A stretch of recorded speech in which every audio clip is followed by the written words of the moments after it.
वासुदेवाय। ओम श्री परमात्मने नमः। नमस्ते। श्रीमद् भगवद गीता ये ऐसा एक विचार है, ऐसी एक कविता है, ऐसा एक महाकाव्य है। क्या कहे, क्योंकि ऐसे तो वेद जो है वो भी भगवान ने ही डायरेक्ट दिए हुए हैं। कोई ऋषि क्लेम नहीं करते कि ये मैंने लिखा। वो जो भगवान बोलते थे उन्होंने अंतःप्रेरणा से सुना या उनको मालूम हुआ और उस तरह लिख दिया। ऐसे तो हमारा जो रामायण है ना, तो वाल्मीकि जी कहते हैं कि वो सपने में मुझे सब आज्ञा हुई, उस प्रकार से मैंने लिखा। ये खुद की अक्ल किसी ने चलाई नहीं है, इसलिए ये प्रासादिक बन जाता है। सुबह सुबह श्रीमद् भगवद गीता के 2 श्लोक जैसे ही हम गाते या कान पर सुनते हैं तो एकदम दिन जो है वो बदल ही जाता, उसकी एनर्जी बदल जाती है। पहले अध्याय का 24 और 25वां श्लोक यहाँ देखते हैं। संजय उवाच एवं मुक्तो ऋषिकेशो गुडाकेशेन भारत सेनयोरुभयोर्मध्ये स्थापयित्वा रथोत्तमम् भीष्मद्रोण प्रमुखतः सर्वेषांच महीक्षिताम् उवाच पार्थ पश्येतान् समवेतान् कुरुनिति। ये 2 श्लोक है। ये मुझे ये पढ़ते समय कायम ऐसे लगता है कि ये संजय वाच्य बीच में आता है तो बहुत कम है, बहुत कम। हमारे यहाँ जब ये जैसे है ना कि हम तो सब देख नहीं सकते कहाँ क्या हुआ है, कहीं मीटिंग चल रही है, कहीं एक्सीडेंट हुआ है, कहीं जो कुछ समाज में घटता है उसका रिपोर्ट हमें टीवी पर मिलता है। तो ये जो रिपोर्टर होते हैं वो ही इतना सारा बोलते रहते हैं ना कि, और वो एक ही बात 10-10 बार बताते हैं। और यहाँ पर जो है वो संजय एकदम बहुत ही नाप तोल के उतने ही वाक्य बोलते हैं और बहुत कम बोलते हैं, और वो क्या बोल रहे हैं उनको दिखाते हैं। अभी यहाँ तो हम सुनते हैं क्योंकि वीडियो तो है नहीं, लेकिन वो कहते हैं कि इस तरह से अर्जुन बोले, तो अर्जुन अभी बोलते हैं डायरेक्टली, वो ही दिखाते होंगे ना वहाँ जब टीवी होगा तो ये बात है। इसका अर्थ क्या है?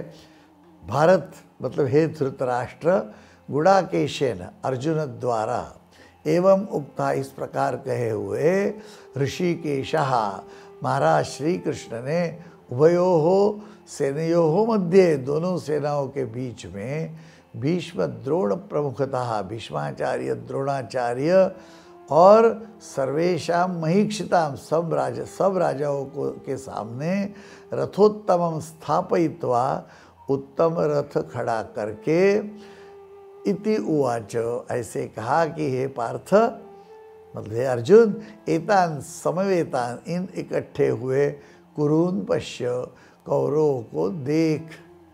अभी यहाँ क्या हो गया कि संजय कह रहा है और हे धृतराष्ट्र अर्जुन द्वारा इस प्रकार कहे हुए, तो इस तरह से जो बातें हुई है उसका रिपोर्ट वो कर रहे हैं।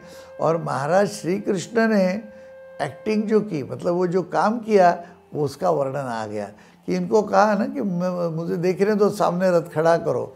अभी श्री कृष्ण को आज्ञा तो दी है, रिक्वेस्ट की है सब जगह, तो महाराज ने रथ जाके दोनों सेनाओं के बीच में खड़ा किया और भीष्माचार्य द्रोणाचार्य और सब राजाओं के सामने ऐसे कहा कि हे पार्थ, इन इकट्ठे हुए कौरवों को देख। कृष्ण ने कहा। अभी देखिए संजय का बहुत कम आ गया और अभी श्री कृष्ण का आगे शुरू हो गया। तो ये जो बात है वो बहुत, अभी इन्होंने क्या कहा कि तुम इतना ही देख, लेकिन अर्जुन क्या वहाँ रुका? नहीं। देखते समय अर्जुन ने तो दोनों सेनाओं के बीच में ही खड़ा किया है और सब राजा जो खड़े हैं तो कौरवों के बाजू से ने अपने बाजू से भी देखे और दोनों तरफ से कौन कौन है वो अर्जुन ने देखा। ये क्या हुआ? ऐसे क्यों होता है? मन जो है वो डिवाइड करता रहता है, मन की ये अवस्था ही है।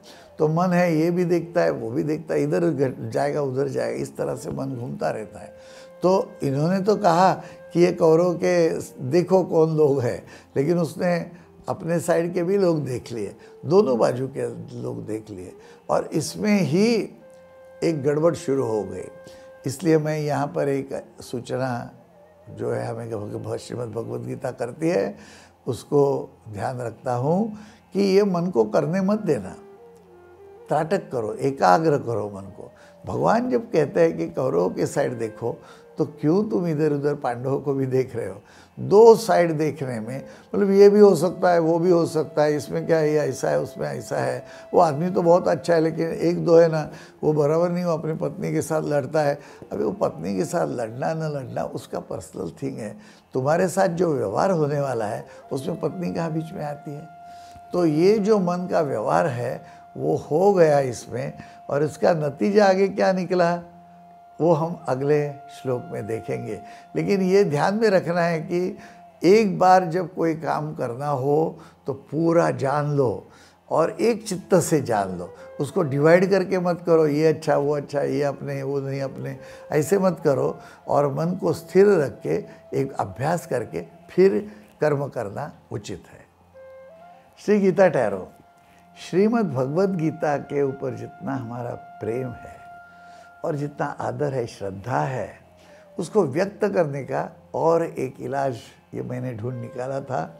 जब मैंने देखा ये टैरो के कार्ड बहुत चलते हैं, लेकिन इसमें इंटरप्रीटर जो लोग हैं वही इंटरप्रीट करते हैं और एक पिक्चर देखते हैं और वह इसके हाथ में ये है तो इसलिए ऐसा वैसा इनकी बुद्धि चलाते हैं। तो मैंने कहा ये तो ठीक नहीं है, एकदम हमें भगवान क्या कहते हैं वो चाहिए, और इस हिसाब से हम एक श्लोक का रोज़ या हफ्ते में एक बार भी पठन करेंगे और उसका अभ्यास करेंगे तो बहुत काम होगा। इसलिए ये टैरो कार्ड डिज़ाइन किए। तो आपका अगला हफ्ता कैसे जाएगा, क्योंकि हम हफ्ते में एक बार ही ये देखते हैं। और दूसरा, आपका जो सवाल आपको उत्तर नहीं मिल रहा वो उत्तर भी यहाँ मिलेगा श्लोक के अर्थ से। आपका सवाल लिख के रखना आवश्यक है। देखते हैं आपका क्या जवाब आता है आपके लिए। ओम नमो भगवते वासुदेवाय।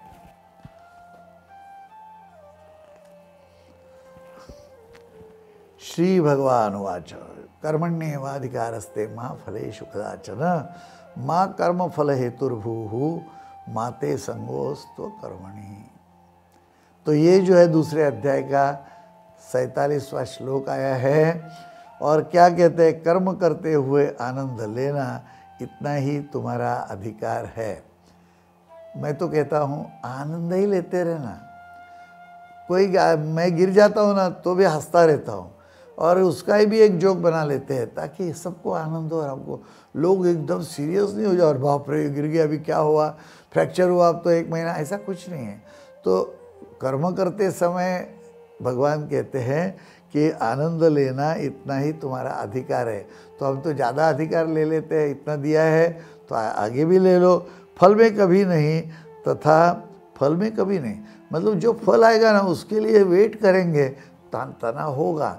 जैसे हम लोग देखते हैं कि चावल बोआ है और अभी फसल आई नहीं है तो 2-3 महीने शांति बैठना पड़ता है, क्या होगा। फिर सुअर आ गए, उन्होंने कुछ खेती का भी थोड़ा नुकसान किया, ओ नो अभी क्या हो जाएगा, टेंशन टेंशन टेंशन। बस मैं खेती करने वाला हूँ, चावल बो देता हूँ, अभी देखते हैं फसल आएगी, जितना आया उतना भगवान की इच्छा अपने नसीब का। तथा कर्म किए बिना रहना तेरे लिए संभव नहीं है। मैं खेती करता हूँ तो खेती करनी चाहिए, मैं शिक्षक हूँ तो पढ़ाना चाहिए, मैं इंजीनियर हूँ तो ये है, डॉक्टर हूँ तो दवा देनी चाहिए। बस हम अपना काम करके आनंद लेते हैं। अभी ये बहुत अच्छा श्लोक आया है, उत्तर है हाँ।